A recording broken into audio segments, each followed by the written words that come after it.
Assalamualaikum warahmatullahi wabarakatuh. Balik lagi di alur cerita buku harian seorang istri untuk episode malam ini 27 Desember 2021 hanya di SCTP 1 untuk semua. Di episode selanjutnya terlihat di sini si Ken Kelvin, dia yang lagi membawa mobil setengah gila. Dia karena kesel sama Pak Arman, dia mendatangkan preman ke kantornya. Lalu dia juga tidak sadar bahwa yang disalip itu adalah mobil si Bro Koko Kroni. Lalu si Bro Koko Kroni juga dia sangat kaget dan dia juga melihat itu kan mobil si Ken Kelvin. Kata si Bro Koko Kroni, mau kemana dia buru-buru, kata si Bro Koko Kroni. Lalu si Bro Koko Kroni juga dia mengikuti mobilnya si Ken Kelvin.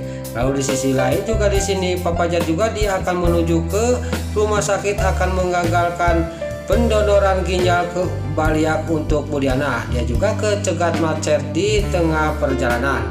Lalu Papa Jar juga dia memotong ke jalan pintas. Lalu di sisi lain di sini Pak Arman juga dia yang senang, dia akan menjemput si istrinya di rumahnya. Dia juga akan mampir dulu ke toko baju untuk keperluannya Balia karena Balia tidak disuruh pulang oleh Pak Arman. Lalu Pak Arman juga dia melihat toko baju dan di sini Pak Arman juga mampir ke toko baju. Pak Arman tidak sadar bahwa di sisi lain ada yang memperhatikan dan melihatkan tiada lain itu adalah si Ken Kelvin. Lalu si Ken Kelvin juga dia ngomong dalam batinnya, ini kebenaran saya akan mengerjain mobilnya si Pak Arman, kata batinnya si Ken Kelvin. Pas tiba-tiba di depan sudah ada motor, untung dia dengan sigap dia mengerem mobilnya itu. Lalu si Ken Kelvin juga langsung turun dari mobilnya. Lalu dia juga malah memarahin yang mengendarai motor itu.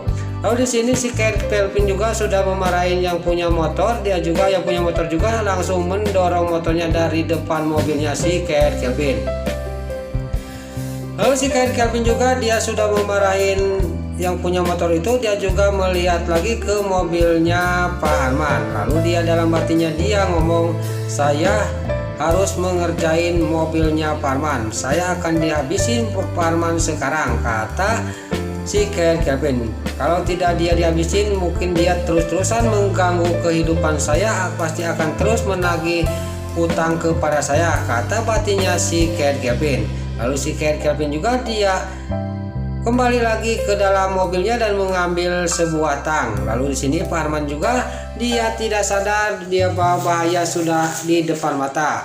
Lalu Pak Arman juga dia langsung masuk ke toko baju itu untuk membeli peralatannya Mbak Lia. Lalu di sini si Ken Kelvin juga sudah Pak Arman masuk ke dalam toko baju, dia juga langsung menghampiri mobilnya Pak Arman. Dia tidak sadar bahwa di sisi lain ada yang memperhatikan, yaitu si Bro Koko Kroni. Si Ken Kelvin juga dia tengok-tengok takut ada orang dan dia juga tidak sadar bahwa di toko baju itu ada CCTV dan ada yang memperhatikan, yaitu si Bro Koko Kroni. Lalu si Bro Koko Kroni juga ngomong sendiri di dalam mobilnya, mau apa si Bro Koko Kroni, mobil siapa yang akan disabotase oleh si Ken Kelvin, kata si Bro Koko Kroni. Lalu si Ken Kelvin juga sudah memutuskan tali rem mobilnya Pak Arman. Dia juga langsung pergi dari tempat mobilnya Pak Arman dan dia juga langsung masuk ke mobilnya dia dan langsung pergi dari tempat itu. Lalu si Bro Koko Kroni dia masih memperhatikan siapa yang punya mobil itu, kata si Bro Koko Kroni. Lalu si Bro Koko Kroni juga dia masih penasaran siapa yang punya mobil itu yang disabotase oleh si Ken Kelvin. Dia sangat kaget pas yang keluar tiada lain itu adalah Pak Arman yang sudah membelanjakan baju untuk keperluannya Mbak Lia.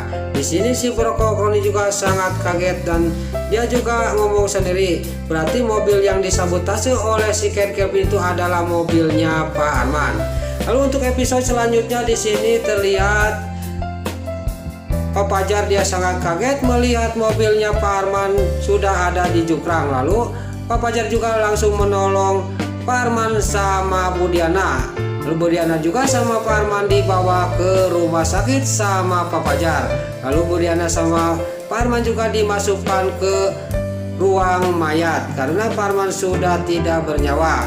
Lalu di sini Dewa sama Balia sama Papa Jar dan Nana dan Lula juga dia sampai ke ruang mayat. Di sini Nana juga sangat shock dan Lula juga sangat shock melihat ibunya sudah terkapar di ruang mayat. Lalu Nana juga nanya kepada Pak Fajar, bagaimana kok ibu bisa kecelakaan gini kak? Kata Nana kepada Pak Fajar. Pak Fajar juga dia menjawab, kakak juga sudah tidak tahu. Tadi kakak pas mau ke rumah sakit saya menemukan mobil Pak Arman sudah ada di jungkrang, kata Fajar kepada Nana. Lalu Dewa juga dalam batinnya dia masih rasa bersalah karena dia yang mengejar-ngejar mobilnya Pak Arman. Di sini Dewa juga masih melamun, dia juga masih kepikiran oleh kejadiannya Pak Arman. Lalu di sisi lain di sini di sebuah makam di sini si Brokokroni menelepon si Ken Kevin dan si Brokokroni ngomong kepada si Ken Kevin, kamu sebentar lagi akan kembali lagi ke penjara karena bukti ada di saya, kata si Ken Roni kepada si Ken Kevin.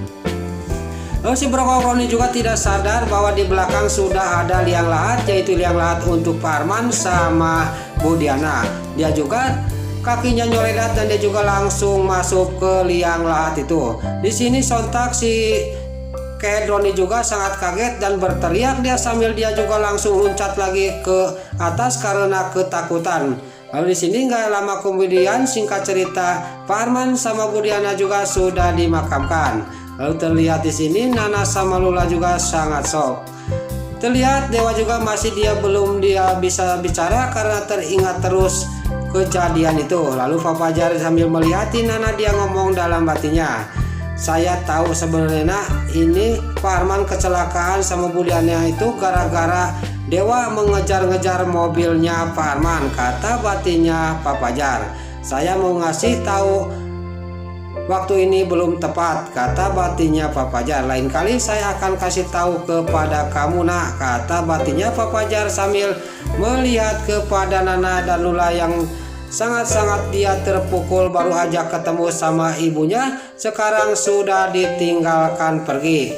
Lalu di sini Pak Fajar juga dia memandang kepada Dewa dan Dewa juga dia tidak bisa ngomong, cuman dia menghulang sambil melihatkan kepada Nana. Nah itulah alur cerita buku harian seorang istri untuk episode malam ini 27 Desember 2021 hanya di SCTV 1 untuk semua. Sebelum Mimin pamit, yuk kita doakan para pemain dan kru BSI semoga diberi kesehatan. Dan jangan lupa kita doakan sinetron buku harian seorang istri supaya bisa bertengger di rating nomor 1. Amin.